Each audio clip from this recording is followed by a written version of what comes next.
G'day guys, Jeff from Beer Cartel here, doing a live broadcast from our headquarters in Sydney, in Artarmon. I've got with me Richard. Hello. And if you're tuning in today, you're going to get about a 15 to 20 minute sort of video where we're going to be talking about the Home Brewers Survey. So, I might just see if anyone can just ping us and let us know that they're on. There we got one person that's live watching us. Where do you see that? It's top there, you can see that they register in. Yeah, right. So, got one viewer. So if you're just tuning in, we're going to be giving the Australian 2017 Home Brewers Survey results. It's a project that Richard has been working on for the last little while. So yeah, I guess I'm just going to hand over to Rich to talk a little bit about what this survey was about and why we did it. So I guess a bit of background before we begin.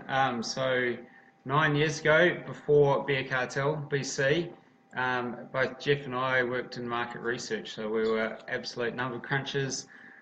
We worked with the big end of town trying to work out their market research questions. So we worked with companies like Westpac, Telstra. I did a project with Lion Nathan for James Squire 150 Lashes back in the day. You had some big guys with you too? Yeah, I did work for ING, TAB, the casinos, yeah. all the fair players, I suppose, yeah. And a little bit of alcohol, so Diageo and things like that. So, yeah, did a lot of research, and we always thought that we should use our previous life skills to give back to the industry that we love, which is craft beer. Exactly right. So last year we created the Australian Craft Beer Survey, and it was completed by 6,500 people. So it's the largest ever survey that was done on craft beer, and we gave all those results, made them public, and gave it all to the industry. So the idea was to actually help the industry. So this year we thought we'd do the same and actually give back to the homebrewing industry. So we had 2,500 people complete the Australian Homebrew Survey, and yeah, it was, I think, a fantastic result. And so today we thought we'd give you our 5 big takeouts. Yeah, and I guess the one thing for us is that, so home brewers, why do we want to know a bit more about home brewers, and why do we think they obviously give a lot to our industry? And that's because they're the grassroots. So many of our commercial brewers that supply us beers that we can then supply to you guys are guys that came out of the grassroots of home brewing. And I thought I'd just give a bit of a nod to James from Yule's, because he just dropped off this new beer, which is his latest release. But James has got quite a cool home brewing story, much like many of the home brewers out there. So James had been working for about 6 years at Yule's, and at the same time for about 3 years he was doing some home brewing. He entered the Vic on the Park Beer Festival homebrew competition in 2014, yeah, from that he won the competition, and the prize was to walk away and have a commercial brew beer brewed at Young Henry's.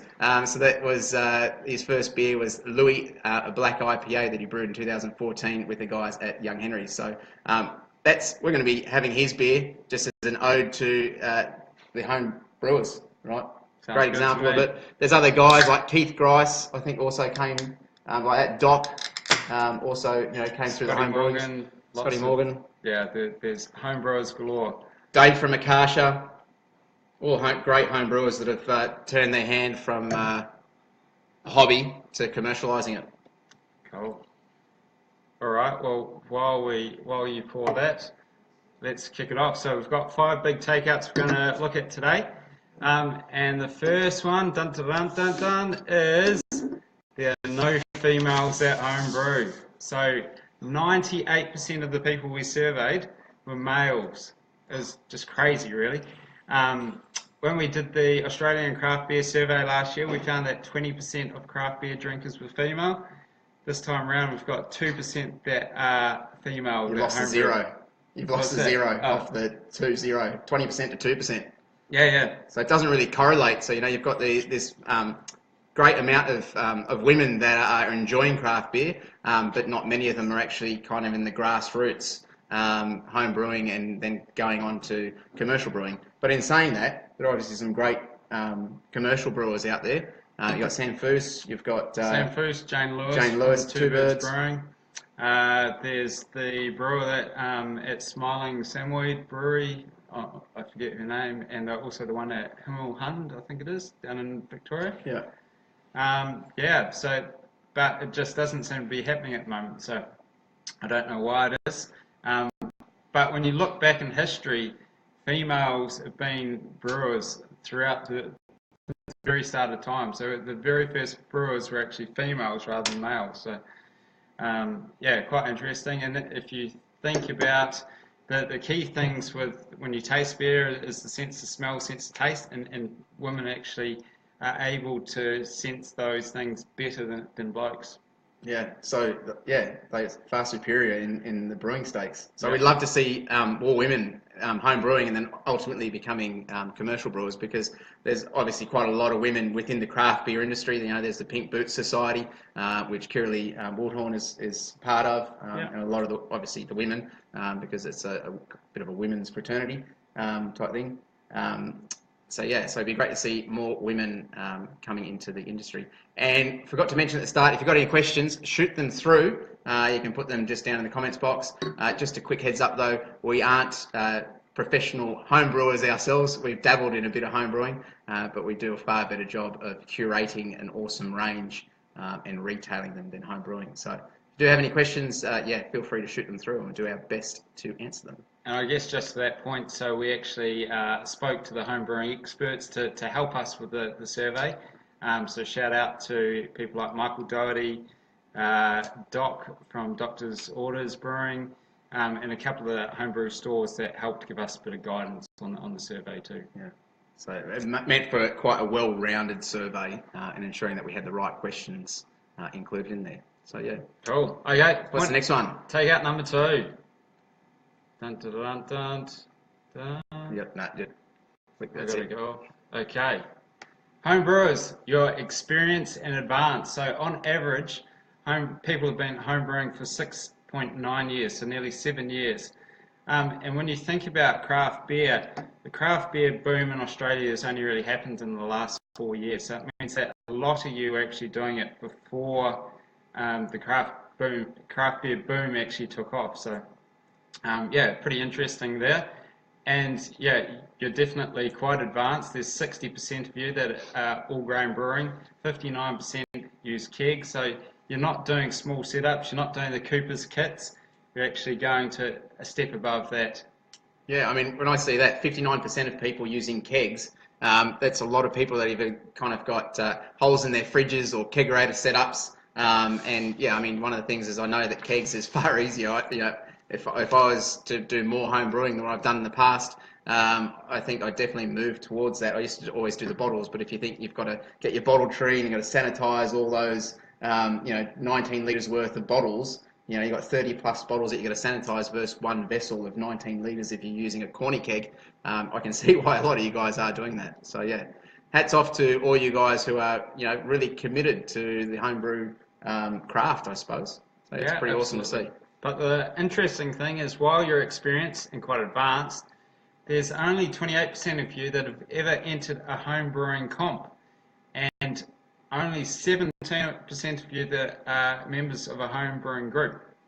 Now, I mean, we're not home brewing experts by any means, but I definitely think that a way to actually increase your skills in home brewing is both through competitions where you get feedback on your beers and also through home brewing groups. So if you are looking to increase your skills within home brewing, I definitely suggest considering those as a bit of a starting point. Yeah, and just maybe make sure that the comps you're entering have got an awesome prize like James scored at being able to do a commercial brew of your own beer. So there's a few of those around where there's local breweries within your state or within your city that are willing to kind of put up an awesome prize, which is a brew day or commercializing one of your recipes. So yeah, it's like you can get quite a lot of kudos from winning the competition and then get even more kudos by having your beer being served on tap at your local. Yeah, absolutely. So, yeah. Cool. Okay, on to the next one. Oh, just got a question from Tim Masters. So we did 2,500 people were surveyed. Yep, absolutely. So the question was, how many people did the survey? Okay, the most popular beer style. So before we announce this, we thought we'd put it to you and see what you actually think this is. So check your beer style in the comments and let us know what you think is the #1 beer style brewed in Australia By home brewers. by home brewers. So we just needed some music now, like the Jeopardy the Jeopardy theme song or something that goes in the background. Elevator music. So anyone want to type in your most popular beer style? So we've got Any takers? couple coming through. So there's Pale Ale, IPA, Stout. Porter. Yeah, there we go. Pale Okay. Ale. Yeah. So, shall we do it? Dun, dun, dun, dun. Most common would be an IPA. Here we go. Pale Ale was the winner. 86% of you are brewing pale ales. So yeah, it's very similar to the Australian Craft Beer Survey where pale ales were the #1 style. And I guess it's probably not that surprising when pale ales can be quite broad in style. So that you've got the English style pale ales, which are a bit more maltier, and then you've got the American style pale ales, which are a bit more fruitier, a bit more bitter, a bit more hoppy. Yeah, so pale ales #1, IPAs, which are basically a step up from the American style pale ale. 69% of you are brewing that, and then around about half of you are brewing both amber ales and stouts or imperial stouts. And this correlates quite strongly with the top styles that we found in the Australian Craft Beer Survey that we did last year amongst 6,500 consumers of craft beer. So it's awesome to see that obviously what people are generally consuming within the craft beer market is also being other styles that people are actually brewing at home. Yeah, absolutely. Yeah. Okay, take out #4. Home brewing is solitary. It looks like you guys are a bunch of loners, unfortunately, with 79% of you brewing alone. So yeah, I mean, I say that in jest. It kind of makes a lot of sense when you consider the other figure that's right next to it, which states that 71% of you guys use that as a bit of a time to escape. So it's your own time, it's your own hobby, and you guys are kind of doing it solo. So yeah, it's obviously probably not a bad thing. I mean, the most homebrewing I've been involved in is when I actually kind of do it with somebody else. So yeah, That's much smarter than you. yeah, exactly. And one of those people is on this. Is tuning into this, and that's Michael Doherty. So I've been there and seen his setup, and you learn an absolute ton when you go and brew with someone else that's got more experience. So yeah, if you are looking for more experience, it's probably another cool way of doing it. You don't necessarily have to go to a homebrew group or a homebrew class. Even brewing with someone that's got a year's more experience or 2 years more experience will broaden your horizons in terms of getting a depth of understanding for different styles and brewing techniques. Yeah, absolutely. And I think the other thing, mainly brewing alone, well, it is going to, your setup's normally at your home, and you normally live there often with your partner. Sometimes you might have flatmates, but kind of makes sense that you do it on your own type of thing. Yeah. Okay, and take out #4. That was #4. No, 5. I can count. You make good beer and want a job in the industry. So we had a couple of questions where we asked you to agree or disagree with a statement. 89% of you said that your families and friends are positive to the beers that you make. Aren't they loving people? Oh, they're great people. I think you should give them another beer. Yeah. And 77% of you state that you think you make a great drop. So I don't know if that's bravado or if you actually do, but I'm guessing if it is the latter, that the commercial industry, if you get into it, will actually benefit from you.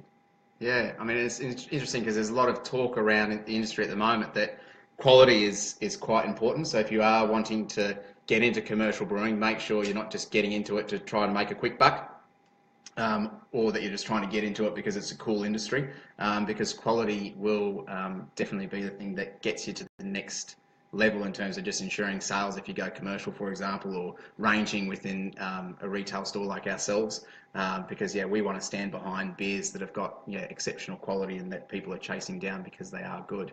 And Interesting enough, I mean, if you look back at the history in the US, had a stint there where quality went really, really kind of pear-shaped for craft brewers. Yep. And what ended up happening is that the general punter or the consumer that was drinking craft beer sort of said to themselves, oh, well, it's all good and well to get kind of wacky with all these different styles, but if at the end of the day the quality is not there, then I'm just going to go back to the styles or the brewers that I know make a consistent drop, so a consistent drop of beer. So a lot of people, say for example, could end up going back to things like James Squires or other alternatives where they go, right, well, the quality controls are in place with that brewery, and I know they're consistent, I can trust them, I know that, you know, for bang for buck, I'm going to get quality beers time and time again. So yeah, if you are looking to get in the industry, yeah, definitely ensure your quality is up to the top standards. And to that point, that you want a job, so 60% of you said you would love a career in brewing. So I think there's, if you're keen to get on board, then first thing, probably hit up your local craft brewery and just offer to volunteer your time. They're always looking for people to give a hand and help them, whether it be bottling or anything else. And also consider the university degrees that are out there. So I know Ballarat, there's a brewing course down there. There's some online university brewing courses that you can do as well. There's Institute of Beer that is also doing their course that launched start of this year, from memory, with Neil Cameron from out the Australian Brewery. And to that thing about getting experience, so James, going back to that, James Harvey from Yule's, so he did a year's worth of work experience with Grifter. Now, he didn't tell me whether it was paid or not paid, but I'm sure he did quite a kind of lackey jobs and did a lot of bottling and, you know, packing boxes and things like that, as well as getting the experience. But all of that is, it just goes into the throes of learning about the trade and getting more and more runs under the belt. So yeah, approach your local brewer, and I'm sure that he'll take you in and basically with open arms. That's the word I'm looking for. And give you a couple of free days, or expect it. And you might get a free beer along the way. You might get paid in beer. So yeah. Okay, cool. There's a couple of questions, but we'll come to those at the end, I think. Because the next part is probably the part that everyone's wanting to hear. So the competition winners. So we had one winner could win $500 to spend with their favourite homebrew store, and then we had a brewery from each state to win a Brewer for the Day experience with. So start with, we'll go to the brewer experience winners. So these are the awesome breweries that kindly put up a Brewer for the Day experience. So Newstead Brewing in Queensland, Carshat in New South Wales, Mountain Goat Victoria, Moobrew Tasmania, Big Shed in South Australia, and Feral in WA. So thank you to those kind breweries. If you haven't tried any of those beers from those breweries, I suggest you do. They all make awesome drops. So, drum roll. The lucky winners. So Newstead Brewing, Jamie Baker. Akasha Brewing, Simon Mackey. Mountain Goat, Nathan Keane. Moobrew, Robert Bell. Big Shed, N. Harper. And Feral Brewing, Andrew Bowyer. Sorry. So we'll put those all in the comments after this video, so they'll be up for everyone to have a look in case people watch the video post it being live. Actually, what we'll do is we'll put them on our blog, so you can see the full results on our blog after this, and yeah, you can see the lucky winners there. And the 500? The 500, good question. I thought we were going to leave that one. Okay, here we go. So this is what I thought was pretty cool about this survey. So anyone that participated went into the draw to not only get a chance to have a brew day at a commercial brewery in the state that they're in, but you also went into the draw to win $500 worth to spend at your favourite home brew store. So there's a heap of home brew stores. I was surprised when I was looking at the survey. Kind of categories and options and stuff, the number of home brew stores around Australia. So, the winner. Lucky winner, here it goes. Bryden Simpson. Congratulations. So, well done, Bryden. So, $500 to spend with your favourite homebrew store. So that'll buy quite a lot of hops and malts and yeast and equipment and whatever it might be to get your get more experience under the belt. So yeah, congratulations to all those winners. Now we might answer a question. So we had one from Matt Brown. So while it's suggested not to get into the beer industry or not to get into beer to make a quick buck, 100% agree with that. Do you think getting into beer would make people enough money to live on a single income with their family? Is there any money in beer? Well, I can tell you just the broad question around is there any money in beer. I can tell you from our experience, Richard and myself. So we started in 2009. The industry was beyond, even well before its infancy, and it was really touch and go for ourselves to even know if we were going to get to the next year. So we were around before Dan Murphy's were even online. So. Yeah, so we were doing doing things a little bit different to what a lot of people were doing, and a little bit ahead of the curve, which is awesome for us now because we've got a business that's great and we love doing what we do and we love our industry. But I can definitely tell you that if you're wanting to get in the industry and make a quick buck, it's the wrong industry. Yeah, because absolutely. Australia is not kind of geared up for it either. So we've got higher excise, we've got a lot of additional overheads that a lot of other countries don't have that make it more affordable to actually get into the brewing industry. And so all of those things kind of make it harder to actually make a quick buck. So if you want to try and do that, I'd say pick another industry, maybe something digital. And I guess for the people that have made a fair bit of money, in the end, it comes down to your brewery kind of getting bought by another bigger brewery over time. But so if you look at the likes of Mountain Goat and Little Creatures, but those breweries have been around a long time. So Mountain Goat, I think, is at least 10 years old. Oh no, 15. 15, there you go. So they had a lot of time where they were just focusing on making great beer, and they still make awesome beer. Same with Little Creatures. Yeah. So it's if you're focused, if you're passionate about beer, if you're focused on making awesome beer, then maybe one day I mean, so back to Matt's question with regards to, do you think, to make, enough money as a single income family member trying to be the breadwinner, and I even know a lot of brewers that have gotten into the industry and they've still got either a part-time job or they've got a full-time gig in something that actually pays them very, very well. And that's because for them to actually get into it and try and leverage money out of the business, they're just continually reinvesting. That might be reinvesting in equipment, that might be new kegs, that might be more ingredients, that might be licensing to get their own premises, there might be marketing. There's a whole range of things that don't make it very, very cheap to get involved. And there was this article that I remember had been done in what's it called, Beer and Brewer. Yeah. Probably 2 or 3 years ago, and it talked around basically needing the best part of $1 million if you want to have a successful brewery. And you've got recent examples of breweries having gone under because they didn't have enough funds to kind of get them along, or they didn't have the right setup. So if you are getting into home brewing, the one thing I have seen, if you are getting into commercial brewing, the one thing I have seen is you have to have like a cellar door, or you have to have a venue where you can brew your keg over here and you can sell it over there at full price. Yep. And you can get people coming along, you do your food vans and you get your food trucks, and that is probably the only way I think that you'll actually get to past 1 year, 2 years, 3 years, 4 years and start thriving. The contract route and the gypsy route, I definitely know that is the hardest route to go down if you want to get to commercial brewing. I think so. It's especially contract. You don't have a story. You don't have the brewery to engage people with to come visit. And gypsy, it's kind of the same.